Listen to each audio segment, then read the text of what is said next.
என்ன உதவி செய்ய முடியுமோ அதை செய்யணும். இந்த மாதிரி நிறைய விஷயங்களில் அவங்களுடைய பெற்றோர் புனித ரீட்டாவை என்ன பண்ணியிருக்காங்க, சிறு வயதிலிருந்தே அப்படி தான் வளர்த்துருக்குறாங்க. இவங்க ஒரு கட்டத்தில் இவங்களுக்கு திருமண வயது ஆகும்போது அவங்க பெற்றோர்லாம் என்ன நினச்சாங்க, இவங்களை திருமணம் பண்ணி கொடுத்துடணும் அப்படின்னு நினச்சாங்க. ஆனால் ரீட்டாவுக்கு முழுமையாக கடவுளுக்கு நம்ம பணி செய்யணும், நம்ம துறவரத்துக்குள்ளே இருக்கணும் அப்படிங்கிறது தான் பெரிய ஆசையாக இருந்தது. அப்படி இருக்கும்போது தன்னுடைய பெற்றோர் தங்களை பராமரிக்க பின்னாடி தனக்கு பிள்ளை நம்ம துறவரத்துக்கு அனுப்பக்கூடாதுன்னு சொல்லி என்ன பண்ணாங்க, அவங்கள கட்டாயப்படுத்தி திருமண வாழ்க்கைக்குள்ளே உள்ள புகுத்திட்டாங்க. அப்படியும் சரி, தன்னுடைய பெற்றோருக்காக அவங்க வார்த்தையை மீறாமல் கடவுளுடைய திருவிழப்படி நடக்கட்டும்னு அவங்க இந்த திருமண வாழ்க்கைக்குள்ளே போயிருக்கிறாங்க.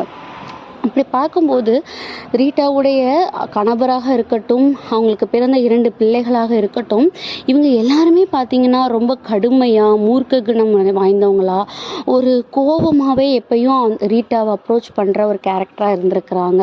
அப்படி